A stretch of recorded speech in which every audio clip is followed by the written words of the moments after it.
Que Deus nos abençoe. Conversar sobre esse tema tão importante na obra de Allan Kardec, os anjos guardiães.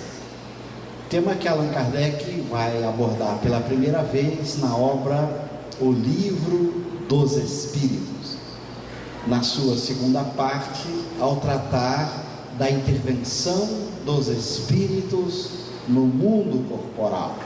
Nesse capítulo ele vai abordar um tipo de intervenção em particular, que é a ação dos anjos guardiães. Então é um tema, como nós vamos ver, muito importante, porque nos dá instruções práticas de como a gente se dirige a esses espíritos e de como ocorre a sua ação conosco e como a gente pode aproveitar deste conhecimento para melhorar a própria conduta. Que nós vamos ver que esse vai ser o papel do anjo de guarda em nossas vidas, nos ajudar na evolução, no progresso espiritual. Vamos então entender primeiro qual é essa teoria, a teoria dos anjos guardiães.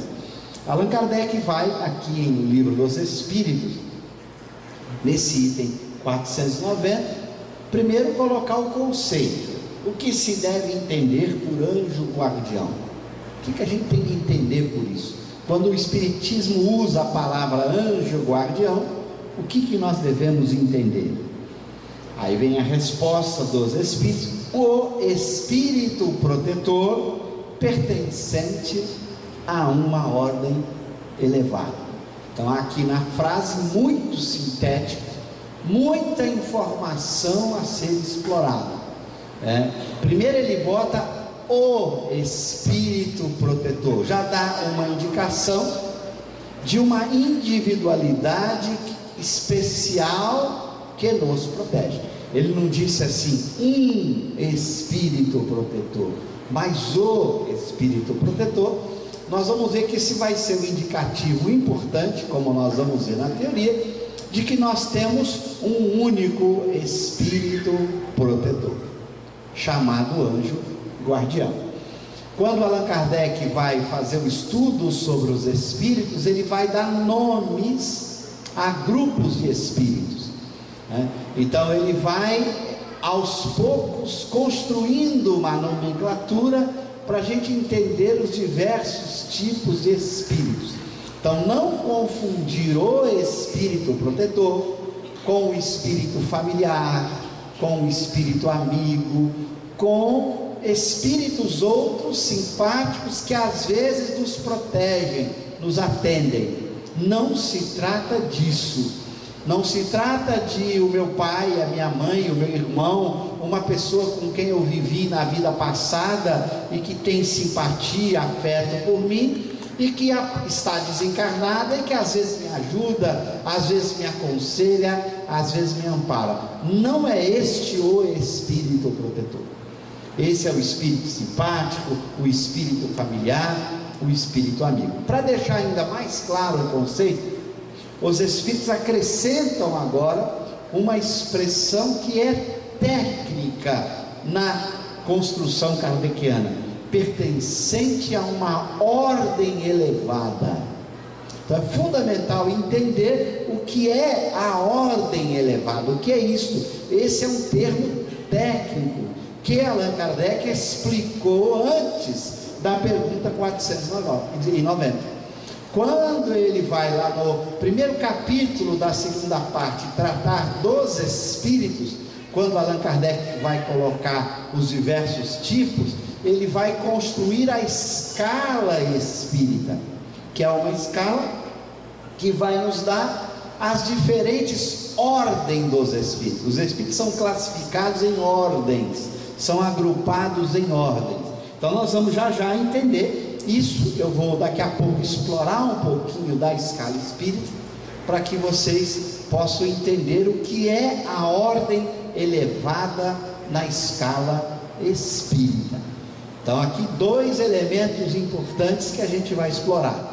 Primeiro, a ideia do o e não do um, ou seja, que há um específico, o protetor, e que ele é sempre de ordem elevada. Nós vamos já explicar melhor isso dentro da escala espírita. Uma outra questão importante, antes de eu entrar nessa parte técnica, é essa pergunta 496, que vai nos dando indicativo sobre essa ordem elevada. Diz assim: o espírito que abandona o seu protegido, que deixa de lhe fazer bem, pode fazer-lhe mal? Uma pergunta importante, porque Kardec agora quer deixar claro que, ao usar a expressão ordem elevada, o espírito está de fato respondendo acerca da ordem elevada da escala espírita. Que, como nós vamos ver, um espírito de ordem elevada na escala espírita nunca faz o mal em nenhuma circunstância. Por isso a pergunta: o espírito que abandona o seu protegido, que deixa de lhe fazer bem, pode fazer-lhe mal? Aí vem a resposta: os bons espíritos nunca fazem mal. Então aqui o espírito vai deixar agora com mais precisão que o espírito protetor é, no mínimo, um bom espírito. Espírito bom ou bons espíritos fazem parte da ordem elevada, como nós vamos ver daqui a pouco. Então, os bons espíritos nunca fazem o mal. Deixam que o façam aqueles que lhes tomam o lugar. Costumais então lançar a conta da sorte as desgraças que vos acabrunham, quando só as sofreis por culpa vossa. Então aqui os Espíritos deixam claro que, se o Espírito protetor de alguma forma deixa o protegido, porque este não segue os seus conselhos, não é ele que vai influenciar para o mal o seu protegido, porque ele é um espírito bom, como nós vamos ver, de ordem elevada, e que nunca fará o mal. Então veja que começamos a entender que o espírito protetor não é o pai do indivíduo que morreu, o parente dele que morreu, porque é muito provável que não seja de ordem elevada, não tem condições de desempenhar o papel de espírito protetor. Agora então vamos entender essa história de ordens, para que a gente possa situar o espírito protetor. Allan Kardec vai, na escala espírita, apresentar como ele classificou, com a ajuda dos espíritos, os espíritos, todos eles. Então Kardec vai dizer que os espíritos são classificados aí em 3 ordens. Estão conseguindo acompanhar? Quem está lá atrás, se não tiver, era bom até vir para frente, para acompanhar melhor. Então são 3 ordens. A primeira ordem, os espíritos puros ou perfeitos. A segunda ordem, os espíritos bons. E a terceira ordem, os espíritos imperfeitos. Então são 3 ordens. A terceira ordem é a ordem mais baixa, a de mais baixo nível, é chamada de ordem inferior, onde estão os espíritos inferiores. Então falar espírito inferior ou falar espírito imperfeito na escala espírita é falar a mesma coisa, são sinônimos, espíritos inferiores ou espíritos imperfeitos. A partir então da segunda ordem ou a primeira ordem é a ordem elevada. A ordem elevada, ela tem essas 2 subordens, que é a segunda ordem, espíritos bons, e a primeira ordem, espíritos puros. Então quando Kardec usa a expressão espíritos elevados ou espíritos de ordem elevada, ele se refere aos bons ou aos puros, nunca aos imperfeitos da escala espírita. Então quando na resposta se disse, como nós vimos na 490, que o espírito protetor é de ordem elevada, significa o quê? Ele é um espírito bom ou um espírito puro, ele nunca é um espírito imperfeito. Então primeiro esse conceito. Agora vamos entender as diferenças. Qual a diferença entre um espírito imperfeito, um espírito bom e um espírito puro, para a gente situar o anjo guardião. Então, quem são os espíritos imperfeitos? Aqui, do lado extremo direito, nós temos as características fundamentais desses espíritos. O que está escrito aqui para os imperfeitos? Predominância da matéria sobre o espírito, propensão para o mal, ignorância, orgulho, egoísmo e todas as paixões que lhes são consequentes. Esses são os espíritos imperfeitos. Vamos explicar um pouco mais essa terminologia que está apresentada.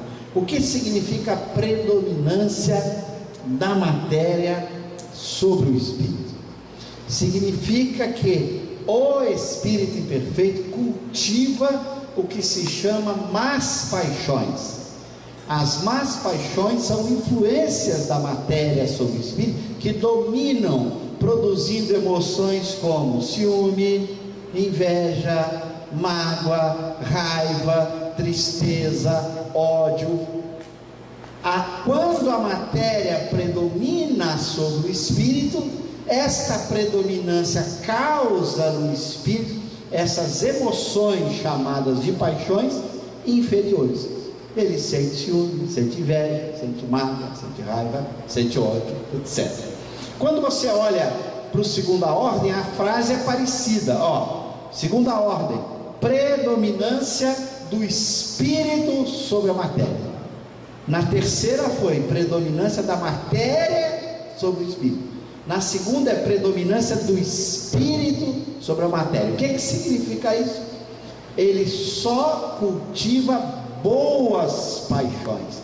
Ele não sente as paixões ruins que são decorrentes do domínio da matéria sobre ele. Então, um espírito bom não sente ciúme, não sente inveja, não sente mágoa, não sente raiva, não sente tristeza. É por isso que eu brinco nas minhas palestras que basta fazer uma pergunta, e eu faço sempre para o auditório, para saber se tem um espírito bom presente no auditório. É fácil fazer um teste. Eu posso saber se aqui no auditório tem um espírito bom. Eu vou fazer uma pergunta só. Se você responder não a essa pergunta, você é espírito bom. Se você responder sim, você é da terceira ordem. Então, quer saber se a gente é da terceira ou da segunda ordem? Basta uma pergunta. Sim, você é da terceira ordem. Não, é da segunda ordem. Veja como é fácil uma pergunta de sim ou não, ok? Eu vou perguntar, você responde. Se você responder sim, já é terceira ordem. Se responder não, segunda ordem, ok? Vocês sentir, vocês sentem, pelo menos de vez em quando, não precisa ser sempre, vocês sentem pelo menos de vez em quando tristeza, ciúme, mágoa, raiva, ódio? Vou perguntar, vocês sentem pelo menos de vez em quando tristeza, ciúme, inveja, mágoa, raiva, ódio? Ninguém aqui disse não? Todo mundo disse sim? Se você disse sim, você é da terceira ordem. Então veja que o espírito de ordem elevada, que é da segunda para cima, não tem emoções ruins. Aí estão os nossos anjos guardiães. É por isso que podem ser o protetor. A proteção, se der tempo nós vamos entrar mais aqui na teoria do anjo de guarda, nós vamos ver que é uma missão concedida por Deus a cada espírito, desde o seu surgimento, quando Deus o cria. A ele é designado um espírito de ordem elevada para ser o seu protetor, e que acompanha ao longo do processo evolutivo do espírito, até que o espírito atinja a primeira ordem. Enquanto ele não atingir a primeira ordem, ele tem protetor. E dentro da teoria do anjo guardião, que eu vou daqui a pouco colocar, mas já estou adiantando, porque se o relógio não der tempo, algumas coisas importantes vocês têm que gravar, é que O protetor, além de ser de ordem elevada, ele é superior ao protegido. Significa o seguinte: se eu sou da terceira ordem, e parece que todo mundo aqui respondeu sim para a minha pergunta, então vocês não se ofendam se eu chamar vocês de espíritos inferiores ou imperfeitos da escala espírita, porque vocês responderam sim para a minha pergunta, que de vez em quando, mesmo que não seja sempre, de vez em quando você fica triste, você sente ciúme, você sente raiva, você sente inveja, você sente essas emoções ruins, então você é da terceira ordem. Quem é da terceira ordem tem um anjo guardião que é sempre superior e de ordem elevada. Então o anjo guardião, para quem está na terceira ordem, é da segunda ordem. Então todos nós, vou me incluir porque eu também disse sim à pergunta que eu fiz a você, então eu me incluo, também sou da terceira ordem. O nosso anjo guardião é da segunda, é espírito bom. Se alguém aqui dissesse não para a minha pergunta, ele seria da segunda ordem. O seu anjo guardião seria da primeira ordem. Para dar um exemplo, para não ficarmos falando em abstrato, Allan Kardec, quando viveu na Terra, Allan Kardec, ele era da segunda ordem. O seu anjo guardião, o espírito protetor, era da primeira ordem. Por isso o seu anjo guardião era o espírito de verdade, o próprio Cristo, porque ele era da segunda ordem, ele tinha como espírito protetor um da primeira ordem. Então, essa predominância da matéria sobre o espírito significa essa emoção ruim que é resultado da matéria dominar. Para dar um exemplo simples, para a gente entender um pouco essa predominância. Por exemplo, se alguém pisa no seu pé de propósito, não sem querer, você sente dor, né? Você fala, não é um pisão forte, aquele pisão com vontade, um calo, na unha encravada, você sente dor, ok? Dor é uma sensação, mas é muito comum que acompanhado essa dor venha o quê? Raiva, tristeza. Essa emoção ruim que decorreu da sensação de dor é uma paixão, e é uma paixão ruim. Qual a diferença? Se você pisasse no pé de propósito com raiva em um espírito bom, ele sentiria dor, sensação, mas não ficaria com raiva, com ódio de você. Essa é a diferença. Ele só tem boas emoções. Não significa que por só ter boas emoções que ele vai aprovar a sua conduta, não é isso, e que ele não vai chamar a sua atenção pela conduta errada. São coisas diferentes. Você reprova a conduta de uma pessoa mesmo sem raiva e sem ódio. Não tem nada a ver reprovar uma conduta de uma pessoa com a raiva e com o ódio. Raiva e ódio é uma emoção ruim. Aprovar uma conduta ou não de uma pessoa é a aplicação de um critério de justiça, que eu posso aplicar e dizer, você errou. Mesmo que eu não tenha raiva da pessoa, eu posso dizer, você errou. Então o espírito bom, não sentir raiva, não sentir ódio, não significa que ele não reprove a conduta daquela pessoa que o agrediu. Bom, agora se você vai para a primeira ordem, o negócio se complica, porque qual é a frase que está dita agora na primeira ordem? Na terceira, predominância da matéria sobre o espírito. Na segunda, predominância do espírito sobre a matéria. E na primeira, nenhuma influência da matéria. Aí a cabeça faz assim, peraí, se a predominância da matéria significa paixões ruins, se a predominância do espírito sobre matéria significa boas paixões, o que significa nenhuma influência da matéria? Não sofre paixões. O que é isso? Não sofrer paixões.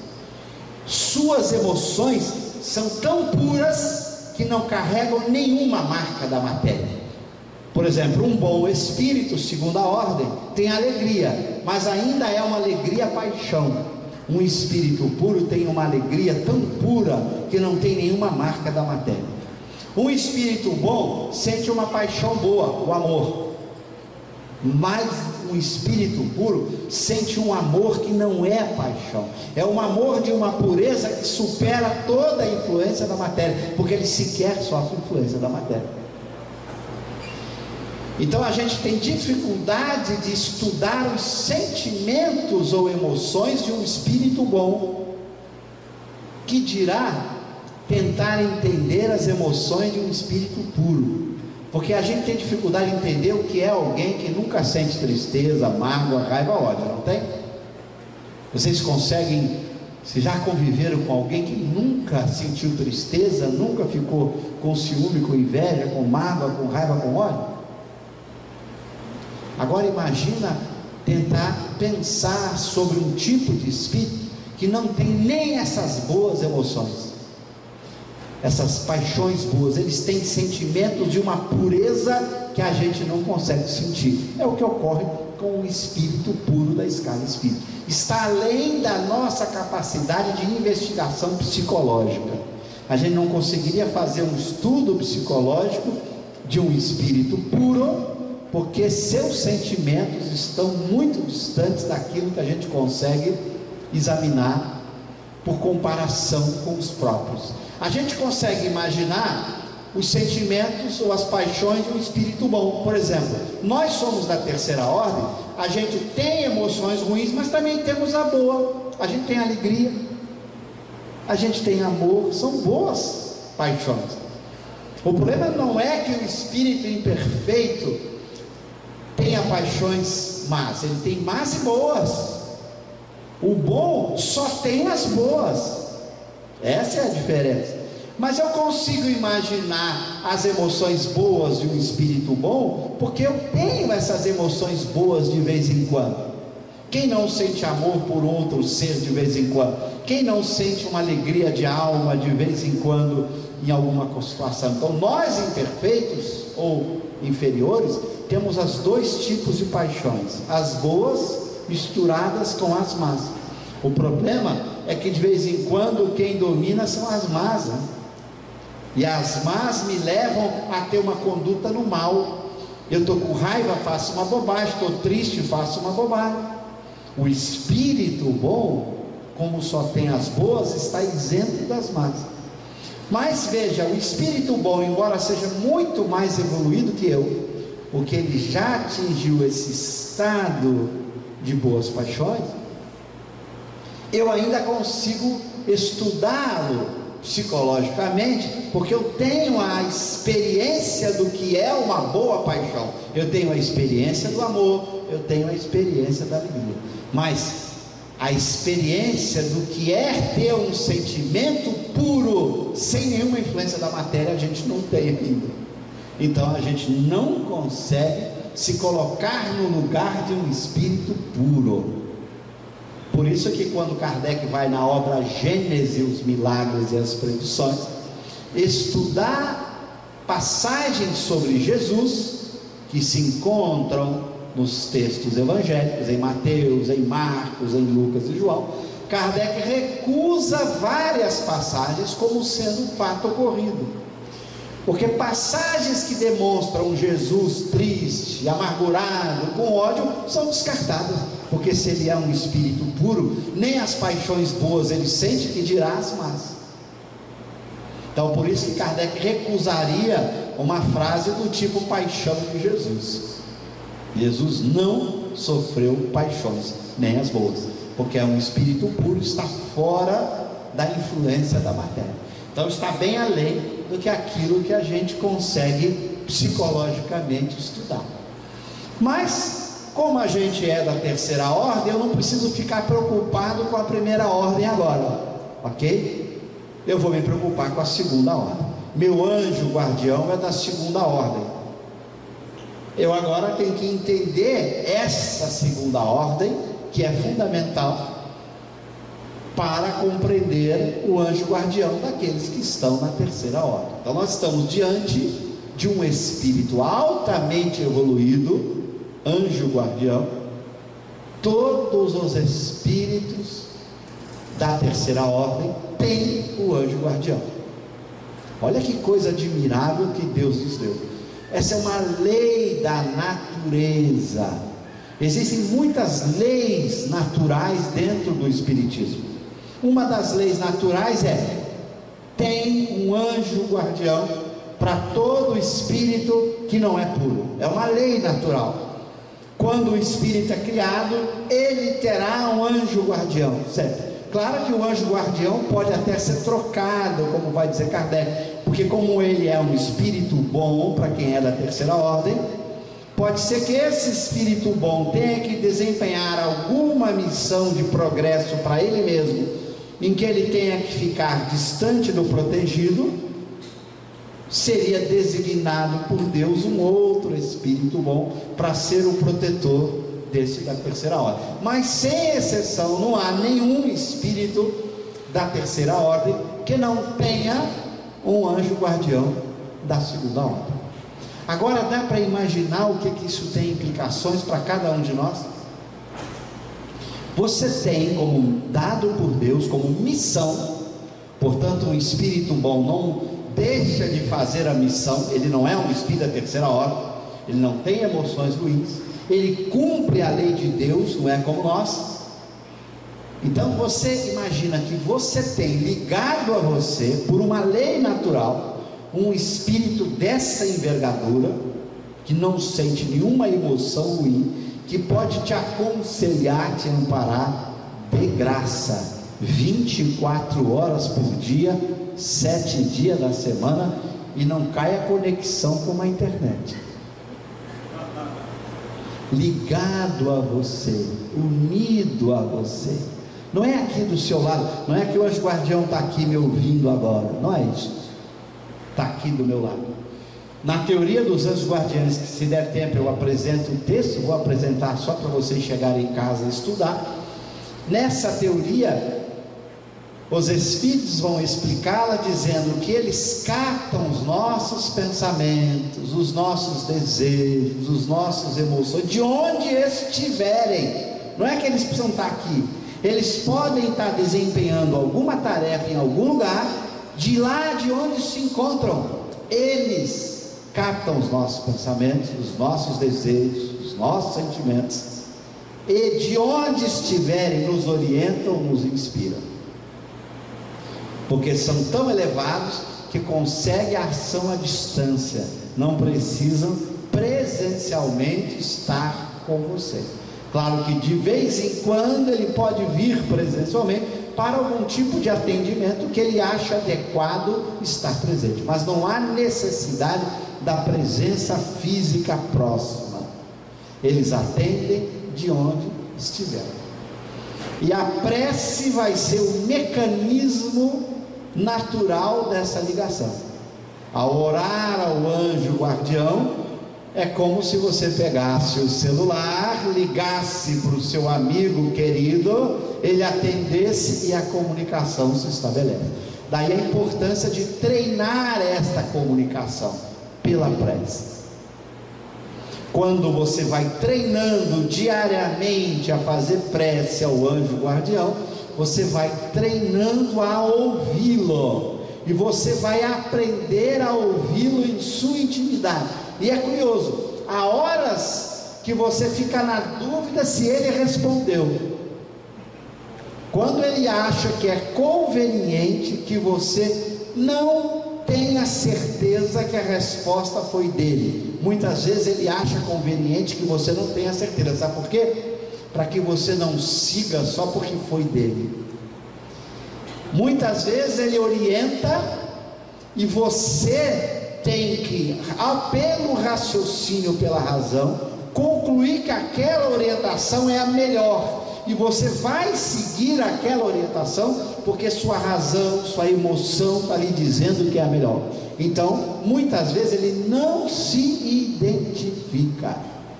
Quando é conveniente para nossa educação, que a gente não siga porque ele falou, mas que a gente siga porque a gente concordou com a orientação dele, a gente entendeu a orientação dele, compreendeu a orientação dele e aceitou, não porque foi ele que disse, mas pela qualidade, bom senso e razoabilidade da orientação que foi dada.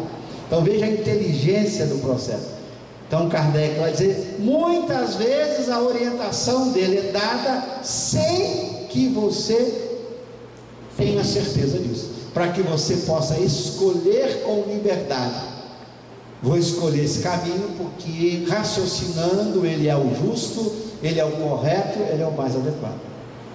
Às vezes eles se identificam e você percebe a voz surgir em terceira pessoa: faça tal coisa que você não havia pensado. Aí você não tem dúvida que veio de fora, não foi você. Às vezes ele se identifica, ele deixa você perceber que o aconselhamento veio de fora, não foi algo que se confunde com os próprios pensamentos, que você fica na dúvida. Muitas vezes a dúvida é fundamental para que você escolha com conhecimento de causa e não pelo nome. Imagina que ele se identificasse sempre: eu vou seguir porque ele disse. Eu não concordo não gosto não, mas vou seguir porque ele disse. Você não ia aprender a mudar-se, você ia estar só obedecendo cegamente a um espírito, porque você ia raciocinar: você é o anjo guarda, eu sei que é ele, é melhor seguir que eu vou me dar bem. Mas você não está seguindo porque deseja profundamente, porque concorda profundamente, porque compreendeu que aquilo é o correto. Você está seguindo porque você está interessado a ele sabe, é melhor seguir para não me dar mal. Então você agiria por interesse, não por sentir que a orientação dele é adequada, não por compreender que a orientação dele é adequada. Por isso, muitas vezes, diz Kardec, ele se passa incógnito. Ele sugere, ele dá a orientação, e ele mistura a orientação com os seus próprios pensamentos, que você às vezes fala assim: nossa, que ideia boa que eu tive. Você fala assim: olha que ideia boa que eu tive. E você até: nossa, como eu sou bom, olha como eu sou, olha que ideia incrível que eu tive. Foi ideia dele misturada com a sua, mas você está achando que é sua. Ótimo. Ao achar que a ideia é boa, que era o que ele queria, que ele te desse uma sugestão, mas que você aprendesse a separar as boas sugestões das más sugestões, porque é só assim que você consegue separar os pensamentos do seu anjo guardião dos pensamentos dos espíritos de terceira ordem imperfeitos que querem te atrapalhar na sua vida, por inveja, por ciúme, ou por dívida do passado. Você que maltratou alguém na terra, que feriu alguém, que permanece com ódio de você, desencarna e pode continuar mandando pensamentos ruins para você seguir com os seres ruins.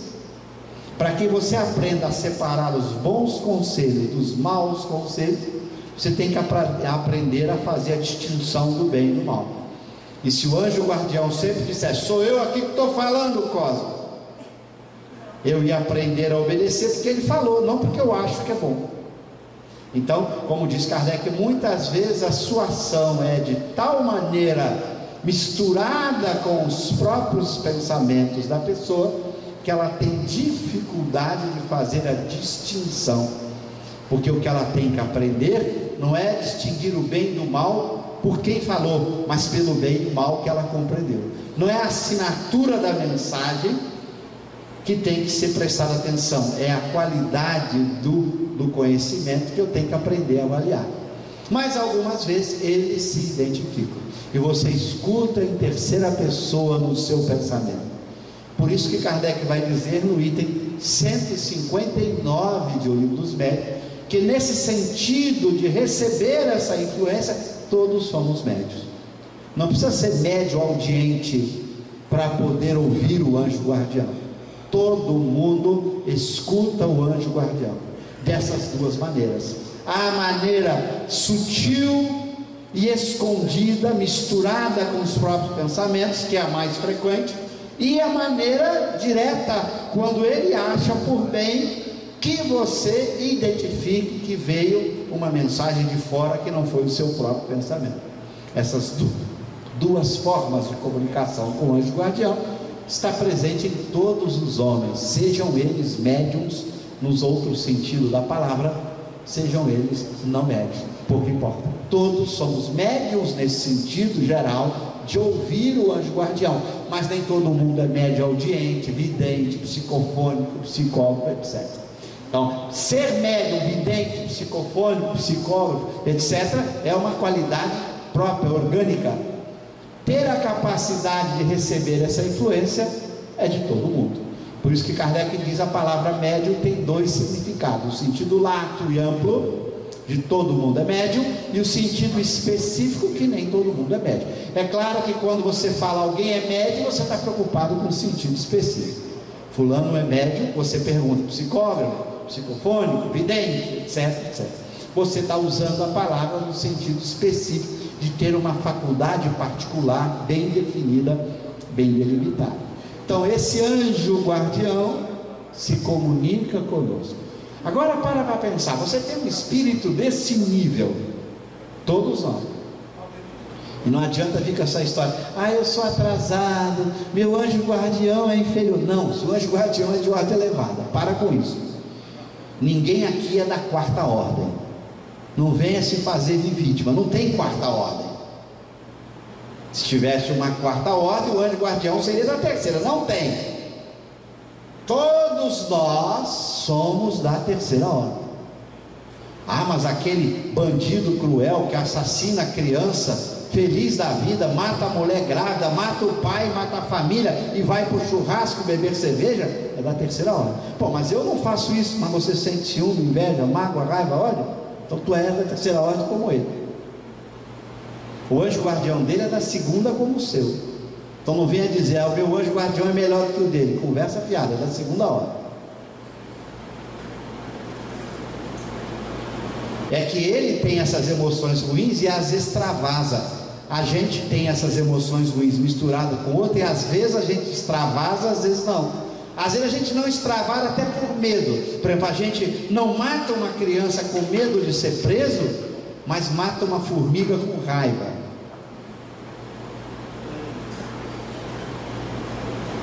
A raiva está dentro. E às vezes é fora de oportunidade. Ah, eu não mato a criança, eu não mato aquele meu inimigo, porque eu não quero ser preso. Bota esse cara com poder de ninguém prendê-lo, aí você vai ver um déspota assassinando os seus inimigos, porque ele não pode ser preso, é ele que manda em tudo. Às vezes é a ocasião que faz o ladrão, né? Dizendo: eu sou honesto, até que a oportunidade surge. Por isso que a paixão ruim pode, numa circunstância de prova, se manifestar. Eu nunca agredi ninguém, até que você tenha uma oportunidade de fazer uma agressão sem ser punido. Aí você às vezes bota para fora aquela raiva, porque você sabe que agora não vai ser punido.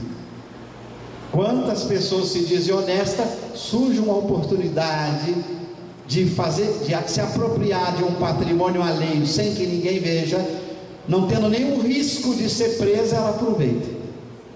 E a gente contava hoje no almoço um caso que a gente viu, e que é muito comum, vocês devem ver isso em todo lugar.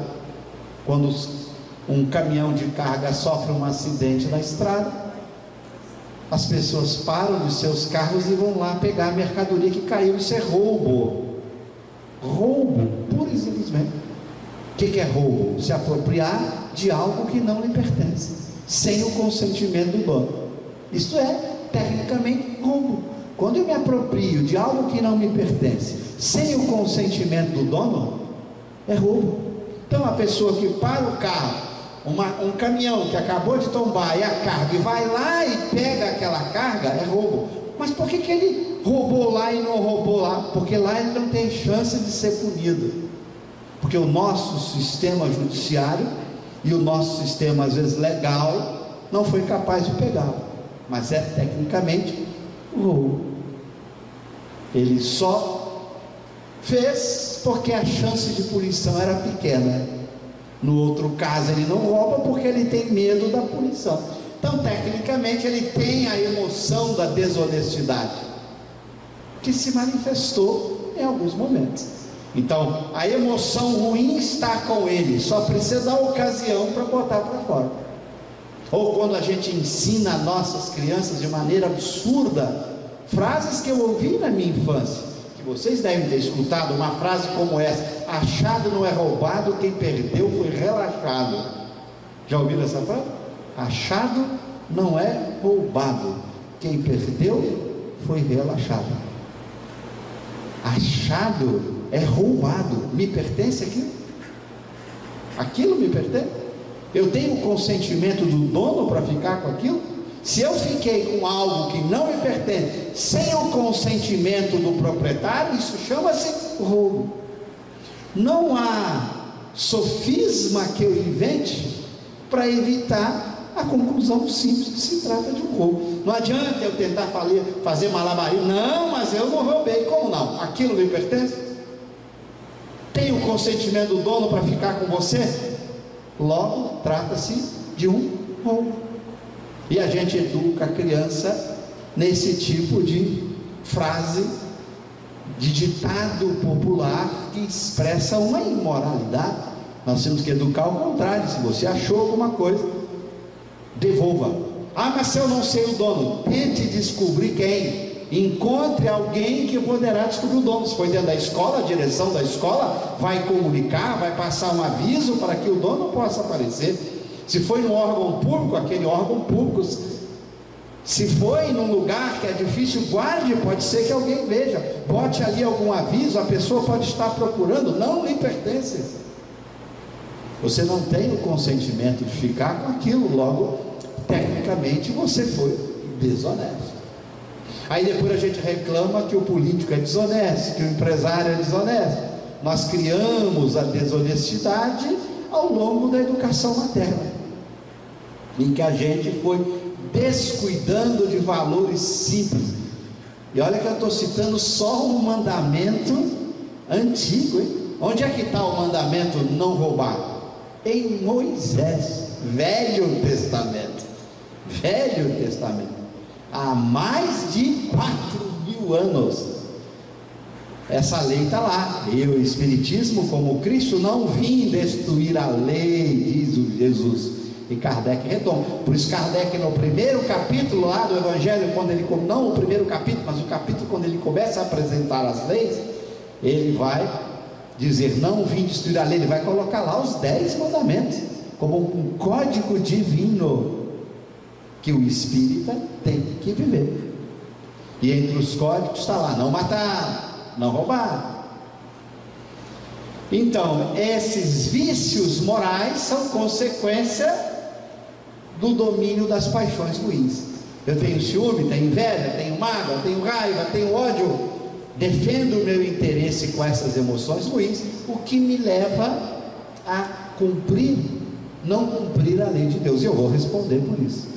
Porque embora possa, no ato de não cumprimento da lei, a justiça humana não me pegar, a justiça divina pega. E eu vou responder pela conduta equivocada. Por isso a importância do anjo guardião na minha vida, para me orientar. E aí você faz alguma coisa errada, vem aquela ideia de, ele atuando na consciência, como diz Kardec. Não faça isso. Pense, para que você possa não deixar que as suas emoções ruins te dominem. Então ele sempre sugere ideias, atua sobre a nossa consciência, para que a gente se sinta incomodado com aquele mal que a gente fez. Porque o objetivo dele, a missão do anjo guardião, é a transformação moral do protegido. Essa é a missão deles, contribuir para a nossa evolução moral. Por isso eles atuam no nível da consciência, para que a gente, ao ser incomodado, caia a ficha. Se eu estou incomodado, preste atenção, reflita, corrija, acerte. Você é espírito imperfeito, vai errar mais vezes, mas tente cometer novos erros, não os antigos. Aprendeu com o erro, não faça mais. Lembra Jesus com a mulher adúltera. Não repita o erro. Ninguém te condenou, eu não te condeno também. Vá, não tornes a pecar. É a orientação do anjo guardião, quando sabe que as nossas emoções ruins nos levam a conduta equivocada. Nós agredimos pessoas que amamos, somos brutos com a esposa, com o filho, com o companheiro de jornada, com um amigo de trabalho. Depois a gente chega em casa, se arrepende, tem aquele incômodo na consciência pela grosseria, pela agressão. Repare, Aproveite o incômodo, é a voz do anjo guardião na sua consciência. Vou estar com aquele indivíduo no dia seguinte, naquele mesmo dia, peça desculpas. Diga, amigo, esposa, desculpe-me, errei, fui grosso, não devia ter sido, fui indelicado, corrija, porque assim da próxima vez você vai descobrir que a sua grosseria vai diminuindo e você vai se tornando mais amável, mais afável, porque você aprendeu a corrigir aquela raiva, aquela grosseria, aquela revolta que às vezes toma conta de você. Então você vai tendo a assistência desse anjo guardião na sua consciência para refazer caminhos, para reconstruir caminhos equivocados que você tenha trilhado. Isso ocorre todo dia. Quem não acorda e de vez em quando não perde a paciência, né? Como se costuma dizer, que não sai irritado, que não fere, que não magoa alguém, que às vezes é indelicado, comete uma atitude indevida, é o espírito imperfeito, mas não se conforme com isso, mude isso, aproveite o incômodo da consciência para não repetir o erro no dia seguinte. E se errou de novo, corrija de novo. Errou de novo, corrija de novo. E é ao longo do tempo em que você vai corrigindo o seu vício moral que ele vai desaparecendo. E sem perceber, de tanto corrigir, você eliminou aquela raiva, aquela grosseria, aquela injustiça que você praticou durante tantos anos com a esposa, com o filho, com o companheiro de jornada, com um amigo de trabalho, com um colega na casa espírita. E você vai se modificando na medida em que você vai ouvindo pela consciência, que é esse pensamento íntimo que nos alerta daquilo que a gente precisa corrigir. Então é o papel desses anjos guardiães, atuarem na nossa intimidade para cair a ficha para não tornar a pecar, e se pecar de novo, corrigir quantas vezes for necessário, sem remorso, sem se tornar vítima. Mas eu sou assim mesmo, eu sou um pobre coitado, eu não consigo. Claro que consegue. Tente de novo, se esforce de novo, e você vai pedir 10 vezes, 50 vezes desculpa pela grosseria, pela indelicadeza. Daqui a pouco você não vai cometer mais grosseria e indelicadeza, ou elas vão se raliando. Você cometia todo dia, aí você vai pedindo desculpa, daqui a pouco você está cometendo a cada 2 dias, você continua pedindo desculpa, corrigindo, tu vai cometer uma vez por semana, aí você continua combatendo uma vez por mês, uma vez por ano, e daqui a pouco você não comete mais, porque na medida em que você insiste na correção do vício moral, ele vai se apagando dia a dia. Mas se você deixa para lá, não, já fiz aquilo mesmo, pronto, já passou, fulano que aguenta, não, você não vai corrigir, vai fazer de novo, com outra pessoa, e você não vai vencer aquela emoção ruim, porque você a alimentou, deixou que ela se instalasse no seu coração, ganhasse raízes, e ela vai aparecer de novo. Se você não combater o ciúme, ele vai continuar, e vai persistir dentro de você, e vai se manifestar várias vezes. Tem que enfrentar. Se você não combater a inveja, ela vai se manifestar muitas vezes, e cada vez que ela se manifesta, você tem que combater. É como a erva daninha no seu jardim, todo dia tem que cortar, porque ela vai crescendo, até que um dia você arranca pela raiz, e ela não cresce mais, porque você foi até a raiz dela e jogou fora. Esse é o trabalho diário que os anjos guardiães nos ajudam. Então, ora de manhã cedo ao acordar, né? Levantou-se. Mas eu tenho que correr para o trabalho. Bom, que hora você acorda para ir para o trabalho? 7 horas eu acordo, porque é meia hora para correr, 7h30 eu tenho que estar no carro. Então bote o relógio para despertar 15 para as 7, não 7 horas. Esses 15 minutos antes, pare para orar o anjo guardião. Amigo querido, me inspire nesse dia que se inicia agora, me permita que eu possa lembrar de você ao longo das reuniões que terei, que eu possa sentir a sua presença nesse dia difícil que vou ter hoje, me ajude nas escolhas que vou fazer, me ajude a ter paciência diante daquele companheiro de trabalho que me provoca, que às vezes me agride, às vezes me ofende. Me dê compreensão e serenidade para dominar às vezes a raiva que vem em mim, a tristeza que vem em mim, e você vai abrindo o seu coração para esse espírito de ordem elevada, com quem você pode abrir-se, porque ele já te conhece, e ele não vai lhe fazer mal, ele não vai usar aquela informação para prejudicá-lo, ele vai usar aquela informação para lhe ajudar. Então você abre o seu coração, e você vai sentir algo diferente, você vai perceber uma presença especial, e durante o dia você vai sentir em momentos difíceis a sua presença, a sua assistência, porque você começou bem o seu dia, orando ao seu anjo guardião. Mas não ore apenas de manhã ao levantar, às vezes lá no meio do dia, o conflito no trabalho está difícil, a dificuldade está difícil, vou ter um outro encontro, uma outra reunião, uma atividade complicada, vá ao banheiro. Como é bom o banheiro, né?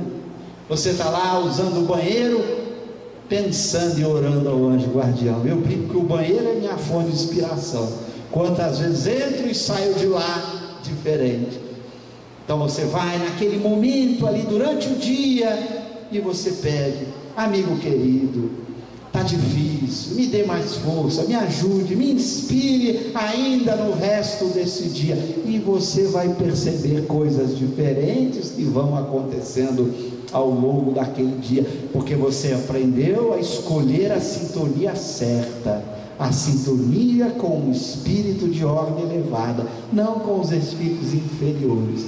Nesse momento você vai perceber o quanto o seu dia se modifica, quantos problemas você tem resolvido sem que você imagina, quantos momentos em que ele está cuidando da sua saúde, evitando um desastre maior na sua economia orgânica, atuando por meio do passe, para aliviar certos desconfortos, para aliviar a possibilidade de alguma doença maior num clima mais tenso, durante uma reunião, durante uma atividade que você está tendo. E aí chega a noite, depois daquele dia sintonizado com ele, é hora de orar de novo, primeiro para agradecê-lo por aquele dia especial, a importância da gratidão, em que você reconhece a presença desse Espírito amigo, e também para de novo pedir para que aquela sua noite de sono seja mais aproveitada. Ore a ele pedindo que ele te conduza durante o sono do corpo para lugares de experiência, de aprendizado, que ele possa levar você a ambientes de estudos, a ambientes em que as pessoas estão estudando para amanhecer no dia seguinte muito melhor, com mais ideias, com mais conhecimentos. Então você ganha o dia e ganha a noite, todas as vezes que você se envolve com esse anjo guardião que nos foi dado por Deus, que não nos cobra nada, que não exige nada de nós, e que nos orientam com equilíbrio, com alegria. É por isso que eu digo, a gente precisa estudar mais Allan Kardec, para compreender Kardec, e acima de tudo, para viver este ensinamento kardeciano, porque viver Kardec é viver Jesus. Muito obrigado, tenham um bom domingo, uma boa tarde.